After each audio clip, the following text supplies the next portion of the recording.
પરંતુ આપણી સાથે નોવામાં પ્રોફેશનલ ક્લાયન્ટ ગ્રુપના સાગર દોશી જોડાઈ ગયા છે. ગુડ મોર્નિંગ સાગર. સાગર, માર્કેટની અગર વાત કરશું તો લાસ્ટ વીક જ તમારી ને મારી વચ્ચે ડિસ્કશન થયું અને તમે કહ્યું કે માર્કેટમાં એક સારું એવું કરેક્શન જોવા મળી શકે છે. માર્કેટમાં આપણે કરેક્શન પણ જોયું અને સૌથી વધુ કરેક્શન અગર આપણે કરશું તો એ તો મિડ કેપ અને સ્મોલ કેપ ઇન્ડેક્સમાં. મિડ કેપમાં આપણે અગર નજર કરી છે લગભગ આપણને 15% આપણને એક નેગેટિવ રિટર્ન્સ જોઈ રહ્યા છે. સ્મોલ કેપ ઇન્ડેક્સ તેના હાઈથી 20% આપણને તૂટી ગયું છે. હવે ઓલમોસ્ટ એમ કહી શકાય કે તમે જેટલા લેવલ્સ આપ્યા છે હર લેવલ્સ પર આપણને એક બ્રેકડાઉન જોવા મળ્યું છે અને લેવલ્સ નીચે ટચ થતાં પણ જોવા મળ્યા છે. શનિવારે બજેટ છે, રિઝલ્ટ ખરાબ રિઝલ્ટની ઇમ્પેક્ટ જે છે તે આપણે મિડ કેપ પર આપણને જોવા મળી રહી છે. બીજી તરફ આઈટીને લઈને પણ આપણે જોઈ રહ્યા છે કે ડીપસીકનું જે અનાઉન્સમેન્ટ થયું કે એનું જે ઇનોગ્રેશન થયું છે અને એઆઈ એપ, ચાઇનાની જે એઆઈ એપ છે તેને પૂરા માર્કેટને હલવલાવી નાખ્યું છે.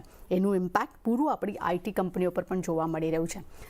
ખાસ કરીને આજે ઇન્ડિયા વિક્સ પર નજર કરવી છે, જ્યાં માર્કેટમાં તેજી છે અને ઇન્ડિયા વિક્સ 4% ઉપર છે અને હવે 19ની આસપાસ હવે સસ્ટેન થવાના પ્રયત્ન કરી રહ્યું છે. ઘણા બધા એવા રીઝન્સ છે ફંડામેન્ટલ જે માર્કેટને નેગેટિવ તરફ દોરી જાય છે, પરંતુ આજે એક સારી એવી ખરીદારી છે. તો આ બધા એંગલને તમે કેવી રીતે જુઓ છો? Good morning. આપણે જેમ લાસ્ટ ટાઈમ ડિસ્કસ કરેલું કે આપણે સ્મોલ કેપ મિડ કેપમાં એક સારું એવું કરેક્શન જોઈ ચૂક્યા છે અને એ આપણે કન્ટિન્યુઅસ જોયું છે. હવે આપણે જ્યારથી સપ્ટેમ્બરથી ડિસ્કસ કરી રહ્યા હતા કે એક માર્કેટમાં સારું એવું સેલ ઓફ આવશે. હવે મને લાગે છે કે હવે આ પૂરું કન્વર્ઝેશન ચેન્જ કરવાનો ટાઈમ આવ્યો છે. જે સેલ ઓફ આવવાનું હતું એ આવી ગયું છે. મને લાગે છે હવે અહીંથી નવા મૂવ અને નવું માર્કેટમાં બિલ્ડઅપ થવાના હાઈ ચાન્સીસ છે. અગર હું ડેટા પોઈન્ટ વાઇઝ જોઉં છું તો આપણે number of stock below 200 DMA એ હવે 18% છે. Number of stock below 50 DMA CNX 500માં એ સિંગલ ડિજિટમાં છે, 8%. હિસ્ટોરિકલી હું જ્યારે 2004-2005થી આ ડેટા જોઉં છું CNX 500 અને નિફ્ટી 500ના, આપણે 7 થી 8 ઇન્સ્ટન્સ જોયા છે જ્યારે મેજર બોટમ બની છે ત્યારે આ રેશિયો એક્સ્ટ્રીમ લો પર આવી ગયો છે. આપણે ક્લિયરલી એક એક્સ્ટ્રીમ લો પર ટ્રેડ કરી રહ્યા છે. અગર હું સ્મોલ કેપ મિડ કેપની વાત કરું તો નિફ્ટી સ્મોલ કેપે કાલે 21 DMA મંથલી પર ટેસ્ટ કર્યું છે એક્ઝેક્ટલી, અને આ એક સારું એવું બાઇંગ ઓપોર્ચ્યુનિટી છે. હવે મને લાગે છે વોલેટિલિટી અને ઇવેન્ટ એકવાર ખતમ થશે પછી એક નવી સારી એવી મોમેન્ટમ તેજી જોવા મળી શકે છે માર્કેટમાં. બીજા ડેટા પોઈન્ટની વાત કરું તો FIIનું ઓનરશિપ ઇન ઇન્ડિયા હવે 16 યર લો પર ચાલી રહ્યું છે, જ્યારે DIIનું ઓનરશિપ હાઈ પર ચાલી રહ્યું છે. આ એક એક્સ્ટ્રીમ સેલિંગ પછીનો એક ડેટા પોઈન્ટ છે. સેકન્ડલી FIIની હું શોર્ટ પોઝિશન જોઉં છું ફ્યુચરમાં, so it is also at extreme level. હવે જ્યારથી હિસ્ટોરિકલી લાસ્ટ આપણે 7-8 ઇન્સ્ટન્સ જોઈએ તો ત્યાંથી ઇન્ડેક્સમાં આપણે 8-10%નું સારું એવું મૂવ જોઈ ચૂક્યા છે. સો કાલના લોથી જે સ્મોલ કેપના જે લો બન્યા છે કાલે એક્ઝેક્ટલી 15,683નો લો બનેલો કાલે, અને ત્યારથી માર્કેટે જે રિવર્સ મારેલું છે સ્મોલ કેપમાં, મને લાગે છે હવે સ્મોલ કેપનું એક બોટમ ફોર્મેશન થઈ ચૂક્યું છે. મિડ કેપમાં અને બેંક નિફ્ટીમાં અને નિફ્ટીમાં થોડું વોલેટિલિટી રહેશે, બટ સ્મોલ કેપમાં એક ક્લિયરલી બોટમ ફોર્મેશન થઈ ચૂક્યું છે. મને લાગે છે અહીંથી ગોઈંગ ફોરવર્ડ એટલીસ્ટ 5-7%ની ઇન્ડેક્સમાં તેજી આવી શકે છે, અને 5-7% ઇનિશિયલ તેજી છે. ફર્ધર તેજીના બી સારા એવા ચાન્સીસ છે. તો આપણે ફોર ધ ટાઈમ બિંગ 5-7% માટે પ્લે કરશું, પછી પાછું આપણે એક રિવ્યૂ કરશું. બટ મને લાગે છે કે એક સારું એવું બોટમ ફોર્મેશન થઈ ગયું છે. સારા એવા જે આપણે લેવલની વેઇટ કરતા હતા પોઝિશન બિલ્ડઅપ કરવા માટે, એ લેવલ બી આવી ચૂક્યા છે. નિફ્ટીમાં બી 22,800ના આપણે લેવલ ઓલરેડી જોઈ ચૂક્યા છે. બેંક નિફ્ટી આઉટ પરફોર્મ કરી રહ્યું છે. આપણે લાસ્ટ વીક ડિસ્કસ કરેલું એક CPSE ઇન્ડેક્સ અને બેંક નિફ્ટી, આ બંને જે લીડર જે નવા લાગી રહ્યા છે કે જે નવી તેજી થશે, તો આ બે ઇન્ડાઇસિસ લીડ કરશે. સો આ બંને ઇન્ડાઇસિસ પકડીને રાખ્યા છે. મલ્ટિપલ ડાયવર્જન્સ બની રહ્યા છે. ઇનફેક્ટ ગઈકાલના સેશનમાં જ્યારે મિડ કેપ અને સ્મોલ કેપમાં સારું સેલ ઓફ હતું ત્યારે બેંક નિફ્ટી 1.5-2% પોઝિટિવ હતું. સો મને લાગે છે આ બધા સાઇન છે. હવે ઇન્ટર માર્કેટ ડાયવર્જન્સ ઇન્ડિયામાં બી બની રહ્યા છે. બધા ડાઉન સાઇડમાં પાર્ટિસિપેશન નથી થઈ રહ્યા, વિચ મીન્સ કે ક્યાંય ને ક્યાંક બોટમ ફોર્મેશનના હાઈ ચાન્સીસ છે. અને ઓવરઓલ લાગી રહ્યું છે કે અહીંથી એક 7-8%ની તેજી જે ઇન્ડેક્સમાં આવી જોઈએ છે, સ્મોલ કેપમાં અને મિડ કેપમાં આવી જોઈએ, એ આપણે ઓલમોસ્ટ ડ્યુ છે. સો મને લાગે છે આજે ઇવેન્ટ બેઝડ ટ્રેડિંગ સેશન છે, જેમ આપણું બજેટ છે, યુએસનું એક બે ઇવેન્ટ પેન્ડિંગ છે.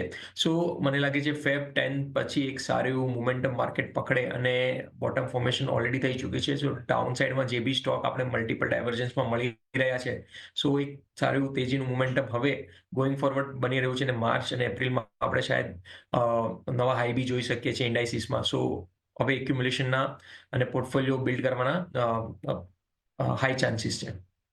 ખાસ કરીને હવે ખરીદારીને હવે અહીંયા સલાહ તેઓ આપી રહ્યા છે અને ફેબમાં એટલે કે 10 ફેબ પછી તમને એક માર્કેટમાં એક સારું તમને એક બાઇંગ જોવા મળી શકે અને કદાચ માર્ચ અને એપ્રિલમાં તમને એક નવા લેવલ્સ પણ કે નવા હાઈસ પણ કદાચ તમને ઇન્ડેક્સ બનાવતું જોવા મળી શકે.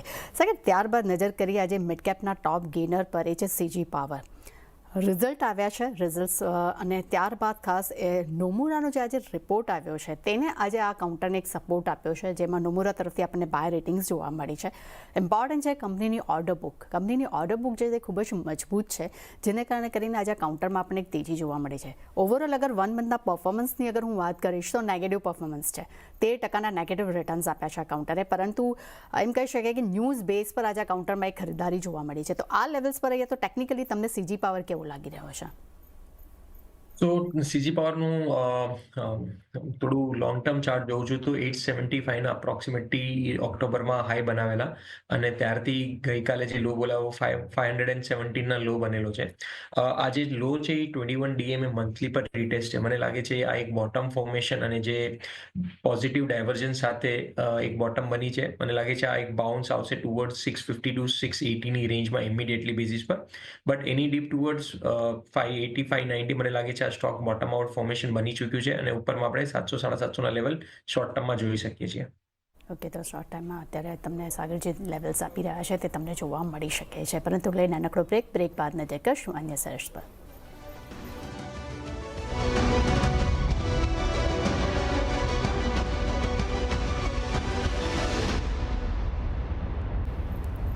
બ્રેક બાદ ફરી આપનું સ્વાગત છે અને આજે બે કાઉન્ટર ખાસ ફોકસમાં છે BHEL અને સુઝલોન. આજે બંને જ કાઉન્ટર્સમાં આપણને સારી એવી ખરીદારી જોવા મળી છે. સુઝલોનમાં આજે આપણને અપર સર્કિટ જોવા મળી છે 5%ની. ડેફિનેટલી પોઝિટિવ રિઝલ્ટ આવ્યા છે, તેનું ઇમ્પેક્ટ પણ જોવા મળ્યું છે. પણ શું છે વિગત સાથે આપણી સાથે જોડાઈ ગયા છે આપણા સહયોગી શ્રદ્ધા. ગુડ મોર્નિંગ શ્રદ્ધા. જણાવશો કે શું કામ આ બંને કાઉન્ટરમાં આજે તેજી આવી છે અને શું છે પરિણામ? તો સૌથી પહેલાં ભેલની વાત કરીએ તો Q3ના પરિણામ આવ્યા છે અને નેટ પ્રોફિટમાં 60 કરોડની સામે 135 કરોડ પ્રોફિટ થતું જોવા મળ્યું છે YOY બેસિસ પર, અને રેવન્યુના ફ્રન્ટ પર 32% વધારો થતો જોવા મળ્યો છે. 5,504 કરોડની સામે 7,277 કરોડ થતા જોવા મળ્યા છે YOY બેસિસ પર. અને એબિટાની વાત કરીએ તો એમાં 41% વધારો આપણને જોવા મળ્યો છે. 217 કરોડની સામે 304 કરોડ થતા જોવા મળ્યા છે YOY બેસિસ પર, અને માર્જિન્સ પણ 4%ની સામે 4.2% YOY બેસિસ પર આપણને જોવા મળ્યા છે. બ્રોકરેજીસ રિપોર્ટ આવ્યા છે. સૌથી પહેલાં CLSAની વાત કરીએ તો તેઓએ અંડર પરફોર્મનો કોલ આપ્યો છે અને ટાર્ગેટ આપ્યા છે 166 પર શેરના. અને મોર્ગન સ્ટેનલીનો એક રિપોર્ટ આવ્યો છે, તેઓએ ઓવરવેટના કોલ આપ્યા છે અને ટાર્ગેટ આપ્યા છે 352 પર શેરના. ત્યારબાદ સુઝલોન એનર્જી પર નજર કરીએ તો નેટ પ્રોફિટમાં 91% વધારો થતો જોવા મળ્યો છે. 203 કરોડની સામે 387 કરોડ YOY બેસિસ પર થતા જોવા મળ્યા છે. રેવન્યુમાં પણ 91 કરોડનો વધારો થતો જોવા મળ્યો છે. 1553 કરોડની સામે 2968 કરોડ થતા જોવા મળ્યા છે. અને એબિટામાં પણ 240 કરોડની સામે 494 કરોડ YOY બેસિસ પર. અને માર્જિન્સની વાત કરીએ તો 15.5%ની સામે 16.5% જેટલા થતા આપણને જોવા મળ્યા છે. તો આ રીતે આજે બંને કાઉન્ટર ફોકસમાં રહેશે. થેન્ક યુ શ્રદ્ધા, અમારી સાથે જોડાવા બદલ. સાગર, સૌથી પહેલાં આપણે BHEL પર નજર કરી લઈએ. આજે BHEL તેના 52 વીક લો પર તે ઓપન થયું અને ત્યારબાદ ત્યાં પણ એક સારી એવી ખરીદારી જોવા મળી છે. ડેફિનેટલી સારા રિઝલ્ટ આવ્યા છે, તેનું ઇમ્પેક્ટ તો આપણે જોઈ જ રહ્યા છે, પરંતુ ઓવરઓલ અગર પરફોર્મન્સ વાઇઝ વાત કરીએ છીએ આપણે 1 મંથના, તો નેગેટિવ રિટર્ન્સ છે અને ઘણું પ્રેશરાઇઝ આપણને આ કાઉન્ટર પર જોવા મળ્યું છે. આજે કહી શકાય કે 4.5%ની એક તેજી અત્યારે જોઈ રહ્યા છે અને 52 સપ્તાહના લોથી એક સારો સપોર્ટ મળ્યો છે. BHELને ટેકનિકલી કેવી રીતે જુઓ છો? તો આપણે BHELમાં આપણે જે હાઈ જોયેલા લાસ્ટ યરે એ અપ્રોક્સિમેટલી 335 ના આપણે હાઈ જોયેલા લાઈફ ટાઈમ હાઈ, ત્યારથી આપણે કરેક્શન જોઈને આજે જે લો જોયું છે એ અરાઉન્ડ 84નું છે. આજનો જે લો છે a multiple divergence, positive divergence સાથે છે. રિઝલ્ટ બી સપોર્ટેડ છે અને લાગી રહ્યું છે કે આ બોટમ ફોર્મેશન છે. જ્યારે બી મલ્ટિપલ ડાયવર્જન્સ બને છે ચાર્ટ પર, પોઝિટિવ ડાયવર્જન્સ, એક સારું એવું બોટમ ફોર્મેશન છે. સેકન્ડલી મંથલી ચાર્ટ પર બી એનું રિટેસ્ટ થઈ ચૂક્યું છે. જે આજના લો છે એ મંથલી રિટેસ્ટ છે. મને લાગે છે હવે અહીંથી કાઉન્ટરમાં એક સારું મોમેન્ટમ પકડી શકે છે અને ઉપરમાં જે મિનિમમ ટાર્ગેટ બની રહ્યા છે 235 ટુ 40 સુધી એનું જે બ્રેકડાઉન હતું ત્યાં સુધી એક મિનિમમ ટાર્ગેટ બની રહ્યા છે. તો આજનો લો એક ઇમ્પોર્ટન્ટ છે અને ઉપરમાં 235 ટુ 240ના લેવલ આપણે જોઈ શકીએ છીએ શોર્ટ ટર્મમાં.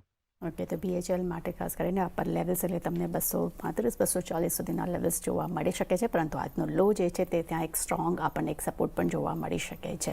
ત્યારબાદ નજર કરીએ સુઝલોન પર. સુઝલોન એટલા માટે કારણ કે આ કાઉન્ટરમાં પણ આજે આપણે 5% અપર સર્કિટ લાગી છે. ખૂબ જ પોઝિટિવ રિઝલ્ટ્સ આવ્યા છે. નફાના ફ્રન્ટ પર જોશું તો લગભગ 91% આપણને એક ઉછાળો જોવા મળ્યો છે. આવકના ફ્રન્ટ્સ પર, એપિટાના ફ્રન્ટ્સ પર માર્જિન્સ પણ પોઝિટિવ છે અને આપણે જોયું કે આ લાસ્ટ યર એટલે કે 2024ની પર અગર વાત કરું છું તો આ કાઉન્ટરને ઘણા બધા આપણને નવા ઓર્ડર્સ મળતા પણ જોવા મળ્યા છે અને ક્યાંક ને ક્યાંક એક નીચેથી સપોર્ટ પણ મળ્યો છે. આ કાઉન્ટરને તમે કેવી રીતે જુઓ છો? તો સુઝલોનમાં આપણે ઉપરમાં જે લાસ્ટ યરમાં 82ના હાઈ જોયેલા ત્યારથી કરેક્શન થઈને ગઈકાલનો જે લો હતો એ 47.8નો એ 21 DMA જે મંથલી ચાર્ટ છે એનું છે. જ્યારે મલ્ટિપલ ડાયવર્જન્સ આ શોર્ટ ટર્મમાં બી છે. મને લાગે છે કે મિનિમમ જે બાઉન્સ આવશે એ અરાઉન્ડ 63-66ની રેન્જ સુધી આવી શકે છે. ઓવરઓલ બોટમ આઉટ લાગી રહ્યું છે સ્ટોક આ 47-48ના રેન્જમાં અને ઉપરમાં આપણે મિનિમમ 66 ટુ 65ની રેન્જ આપણે જોઈ શકીએ છીએ. ઓકે, તો અત્યારે 60-65 સુધીના લેવલ્સ પણ તમને સુઝલોનમાં જોવા મળી શકે છે. આજનું એક કાઉન્ટર ખાસ ફોકસમાં છે આઈટીસીમાં ખાસ કરીને એટલા માટે કારણ કે તેની આઈટીસીએ પોતાની આઈટીસી હોટલ કંપની જે છે તેને લિસ્ટ કરી છે. નો ડાઉટ 188માં એના હતા એક્સપેક્ટેશન અને 180 પર આપણને લિસ્ટ થતી જોવા મળી છે અને ઇમ્પોર્ટન્સ એટલા માટે છે કારણ કે કંપની આપણે જોયું છે કે ઘણા બધા અલગ અલગ સેગમેન્ટ, અલગ અલગ બિઝનેસમાં તે પોતાનું એક પરફોર્મન્સ આપે છે અને આજે અત્યારે કાઉન્ટર પર આપણને સારું એવું દબાણ જોવા મળ્યું છે. તો આઈટીસી અને આઈટીસી હોટલ્સ પર તમે અગર પોતાનું કોઈ વ્યૂ આપી શકતા હો તો? આઈટીસીમાં જ્યાં સુધી 440-445ના જે લાસ્ટ એક ફ્લેગ પેટર્ન બની છે, જ્યાં સુધી આ લેવલ ક્રોસ નથી કરતું અને હાયર સાઇડ, ત્યાં સુધી for the time Bing counter consolidation રેન્જમાં યા ડાઉન સાઇડ જ રહેશે. સો જ્યાં સુધી આ 445નું લેવલ ક્રોસ નથી કરતું ત્યાં સુધી થોડું વેઇટ એન્ડ વોચ કરવું જોઈએ. અને આઈટીસી હોટેલ જસ્ટ લિસ્ટેડ છે તો એના પર મારા પાસે ચાર્ટ હિસ્ટ્રી નથી, તો I won't be able to comment on that. Break લેતા પહેલાં એક ક્વેશ્ચન કરવા માંગુ છું છે ઓરેકલ ફાઇનાન્સ માટે. આજે આપણે અત્યારે જોઈ રહ્યા છે કે ઓરેકલ ફાઇનાન્સમાં આપણને સારી એવી આપણને એક બાઉન્સ બેક જોવા મળ્યું છે, સારી ખરીદારી જોવા મળી રહી છે, પરંતુ અગર પરફોર્મન્સ વાઇઝ વાત કરું તો મંડેના લગભગ આ કાઉન્ટરમાં આપણને 17% ઘટાડો જોવા મળ્યો છે અને ત્યારબાદ આજે એક સારી એવી રિકવરી છે, 3% ઉપર છે અત્યારે. તો અને આમ પણ પરફોર્મન્સ વાઇઝ પણ આપણે જોયું છે કે ઘણું સારું એવું દબાણ આપણને આ કાઉન્ટર પર જોવા મળ્યું છે. તો ઓરેકલ ફાઇનાન્સ તમને કેવું લાગે છે ટેકનિકલી? સો આ કાઉન્ટરમાં આપણે લાસ્ટ વીકમાં ડિસ્કસ કર્યું, લાસ્ટ વીકમાં કે એક નિફ્ટી આઈટીના સ્ટોકમાં જે મિડ કેપ આઈટીમાં સ્પેશિયલી ટોપ આઉટ પેટર્ન બનેલી જે OFSS, persistent, એમ્ફેસિસ, કોફોર્જ, આ બધા કાઉન્ટરમાં જે હાઈ મોમેન્ટમ સ્ટોક હતા બધામાં એક સારું એવું સેલ ઓફ જોવા મળ્યું છે. આ સેલ ઓફ કન્ટિન્યુ રહેશે, but for the time Bing જે 13,200ના જે હાઈ બનેલા ત્યાંથી જે કરેક્શન આવ્યું છે 8,900 સુધી, આ વન સાઇડેડ કરેક્શન છે. અગર હું મંથલી ચાર્ટ જોઉં છું તો પ્રીવિયસ 6 કેન્ડલને એંગલ્ફ કરી ચૂક્યું છે. મતલબ જે પ્રીવિયસ 6 મંથનું રિટર્ન છે એ 1 મંથમાં ઇરોડ કરી નાખ્યું છે. હવે શોર્ટ ટર્મની વાત કરું તો આજના અને ગઈકાલના દિવસમાં જે એક ડાયવર્જન્સ બન્યું છે પોઝિટિવ, એનું થોડું બાઉન્સ નિયર ટુ 10,100, 10,200 આવી શકે છે. બટ ઓવરઓલ આ કાઉન્ટર હવે જે નીચેના લેવલ માટે ઓપન થઈ ચૂક્યું છે 8,800 ટુ 8,700ના લેવલ્સ માટે ઓપન છે. સો મને લાગે છે જે એક બાઉન્સ આવશે 10,100, 10,200 સુધી, તો આ કાઉન્ટરમાં જેના પાસે લોંગ છે એને એક્ઝિટ કરવાનું વેઇટ કરવું જોઈએ ને 10,200ના લેવલ સુધી એકવાર લોંગ એક્ઝિટ કરી અને નીચેમાં 8,500 સુધી વેઇટ કરવું જોઈએ. કે તો ઓરેકલ ફાઇનાન્સમાં 10,200ની આસપાસ અગર જો કાઉન્ટર આવે છે તો ત્યાં એક્ઝિટની સલાહ આપણને જોવા મળી રહી છે અને કોઈને ખરીદારી કરવી છે તો બાય એન્ડ ડિપ્સની સલાહ અત્યારે આપણને સાગર તરફથી મળી રહી છે. પરંતુ લે નાનકડું બ્રેક બાદ નજર કરશું સાગરના ટ્રેડિંગ કોલ્સ પર.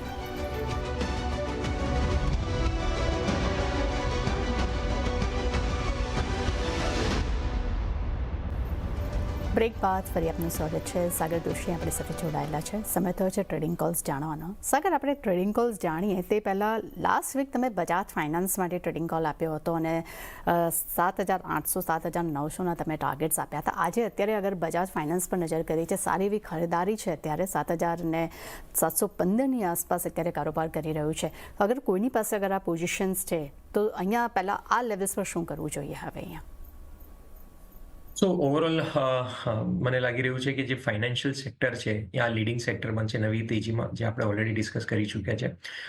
જે બી એનબીએફસી અને બેન્કિંગ જે લાર્જ કેપ સ્ટોક્સ છે એ મને લાગે છે કે નવા ફ્રેશ બ્રેકઆઉટ અને જે એક સારા રિવર્સલ બની રહ્યા છે, તો આ એક લોંગ ટર્મ પોઝિશન માટે બહુ જ સારા સેક્ટર્સ છે. અને શોર્ટ ટર્મ માટે બી બજાજ ફાઇનાન્સ જે બ્રેકઆઉટ આપીને ટ્રેડ કરી રહ્યું છે, irrespective of market correction, last 4-5 દિવસમાં પ્રાઇસ મુવમેન્ટ પોઝિટિવ જ રહી છે. સો મને લાગે છે કે જે મિનિમમ ટાર્ગેટ બની રહ્યા છે એ 7,800ના બની રહ્યા છે, 7,800-7,900ના. બટ લોંગ ટર્મ માટે મને લાગે છે કે હવે આ એક મંથલીમાં કન્સોલિડેશન પછી એક સારું એવું બ્રેકઆઉટ ડ્યુ છે. અને આ જે અગર બ્રેકઆઉટ આવે છે તો જે મિનિમમ ટાર્ગેટ બને છે એ અરાઉન્ડ 10,000 સુધીના, 9,600 to 10,000 સુધીના ટાર્ગેટ બની રહ્યા છે. સો ફોર ધ ટાઈમ બિંગ જેના પાસે લોંગ છે એ આ 100% આ સેક્ટરને લોંગ રાખવું જોઈએ પોર્ટફોલિયો બેઝિસ પર. જે શોર્ટ ટર્મ ટ્રેડિંગ માટે લીધું છે તે લોકોએ 7,800 to 7,900ની રેન્જમાં એકવાર રિવ્યૂ કરવું જોઈએ. અગર આ રેન્જ પરફેક્ટલી અને પ્રાઇસ સાથે ક્રોસ કરે છે સ્ટોક તો આપણે ફર્ધર રિવાઇઝ કરવું જોઈએ ટાર્ગેટ ઉપરમાં, અને 83-8400 સુધીના ટાર્ગેટ માટે વેઇટ કરવું જોઈએ. કે અગર જો કોઈની પાસે પોઝિશન છે તો હોલ્ડ કરી શકે છે. ઉપર લેવલ્સ છે 7,800 7,900, અને અગર લાંબા ગાળા માટે અગર જો તમે ટાર્ગેટ્સ જાણવા માંગતા હો તો 9,600 અને 10,000ના લેવલ્સ પણ તમને બજાજ ફાઇનાન્સ આવનારા સમયમાં દેખાડી શકે છે. સાગર, આજે આપના તરફથી કયો ટ્રેડિંગ કોલ્સ રહેશે? તો જે બીજું સેક્ટર આપણે જે ડિસ્કસ કરવાનું છે એ સીપીએસસી ઇન્ડેક્સ છે, જે પીએસસી સેક્ટર છે. તો મને લાગે છે હવે જે નવા મોમેન્ટમ પકડશે, જે લાસ્ટ આપણે 23ના 24ના રેન્જમાં આપણે જે જોયેલા કે એક સારું ગવર્મેન્ટ સેક્ટર ફોકસ્ડ હતા સ્ટોક, પાવર સેક્ટર એક સારું સીપીએસસીમાં મોમેન્ટમ પકડેલું. મને લાગે છે પીએફસી હવે એક સારા એવા કન્સોલિડેશન પેટર્ન પછી ગઈકાલના જે લો બન્યા છે એ 21 DMAના રીટેસ્ટ છે મંથલી પર. આ એક બહુ જ ઇમ્પોર્ટન્ટ લેવલ છે. મને લાગે છે હવે positive divergence on a daily chart, multiple positive divergence, short ટર્મમાં પોઝિટિવ ડાયવર્જન્સ. સો આ એક સ્ટોક 400ના લેવલ પર અરાઉન્ડ ટ્રેડ કરી રહ્યું છે. મને લાગે છે મિનિમમ જે ટાર્ગેટ બનશે આ સ્ટોકમાં એ 460-470ના બનશે. જે સ્ટોપ લોસ રાખવાનો છે, જે ગઈકાલનો લો છે 380નો, એ આ એક સ્ટોપ લોસ પકડીને આપણે ઉપરમાં જે મિનિમમ ટાર્ગેટ છે 460 સુધી આને હોલ્ડ કરી શકીએ છીએ. સો આ એક પીએફસી કાઉન્ટર જોઈ શકીએ છીએ. સેકન્ડલી આપણે આઈએક્સ માં બી એક હાયર હાઈ ફોર્મેશન અને 21 DMAનું રીટેસ્ટ અને નીચેમાં ટ્રિપલ બોટમ ફોર્મેશન બી જોયું છે. સો આ મલ્ટિપલ સિનારીઓ પછી કરન્ટલી 176ના લેવલ પર ટ્રેડ કરી રહ્યું છે. જે મિનિમમ ટાર્ગેટ બની રહ્યા છે આ સ્ટોકમાં 195થી 200 અને 165નો સ્ટોપ લોસ રાખીને આપણે આ કાઉન્ટરને હોલ્ડ કરવું જોઈએ. આ બંને કાઉન્ટર આપણે લોંગ ટર્મ પોઝિશનલી બી પોર્ટફોલિયોમાં એડ કરવા જોઈએ. બેન્કિંગ સેક્ટર બી મને લાગી રહ્યું છે કે સારા એવા મોમેન્ટમ છે. કોટક બેંક, HDFC બેંક, આ બંને બી એક સારા એવા પોર્ટફોલિયો સ્ટોક બની રહ્યા છે. મુથુટ ફાઇનાન્સ અને બજાજ ફાઇનાન્સ આપણે ઓલરેડી ડિસ્કસ કરી ચૂક્યા છે. સો આ બધા કાઉન્ટર હવે અહીંથી લોંગ ટર્મ સ્પેશિયલી સ્મોલ કેપમાં જે ગઈકાલની બોટમ છે એ મને લાગી રહ્યું છે હવે આ પોઝિશનલ બોટમ બની ગઈ છે. અહીંથી એક સારી એવું મોમેન્ટમ આપણે એટલીસ્ટ 5-7%નું માર્કેટમાં ઇન્ડેક્સ વાઇઝ મોમેન્ટમ જોઈ શકીએ છીએ. તો આમાં સ્ટોક જે મિનિમમ પાર્ટિસિપેશન કરશે એ 10-15% આપણે સ્ટોકમાં પાર્ટિસિપેશન જોશું. So irrespective of budget and volatility મને લાગે છે કે હવે માર્કેટમાં આપણે ડિપ્લોયમેન્ટના ટાઈમ આવી ગયો છે અને આપણે હવે કેશ ડિપ્લોય કરવાનું સ્ટાર્ટ કરવું જોઈએ માર્કેટમાં. ઓકે, તો સાગર તરફથી આપણને 2 ટ્રેડિંગ કોલ્સ મળી રહ્યા છે. પહેલું છે પીએફસી 380ના સ્ટોપ લોસ સાથે ખરીદારી કરવી અને ટાર્ગેટ્સ ઉપર 460 અને 470ના છે. અને સેકન્ડ છે આઈઈએક્સ, જ્યાં 195 અને 200ના ટાર્ગેટ સ્ટોપ લોસ તમારે રાખવાનો રહેશે 165નો. સાગર, આપણે ઘણા બધા શેર્સ વિશે ડિસ્કશન કર્યું છે, આપના ટ્રેડિંગ કોલ્સ પણ જાણ્યા છે. આપના તરફથી ડિસ્ક્લેમર. તો આપણે જે બી સ્ટોક ડિસ્કસ કર્યા છે અમે અમારા ક્લાયન્ટોને રિકમેન્ડ કર્યા છે, તો it is safe to assume કે એ લોકો પાસે પોઝિશન હોય. મારી અને મારા કોઈ એસોસિએટની કોઈ પર્સનલ પોઝિશન નથી. થેન્ક યુ સાગર, અમારી સાથે જોડાવા બદલ. તે સાથે જ માર્કેટ લાઈવમાં બસ આટલું. મને આપશો રજા. આગળ મારા સહયોગી ઝરણા લઈને આવી રહ્યા છે કમોડિટી લાઈવ. જોતા રહેજો CNBC.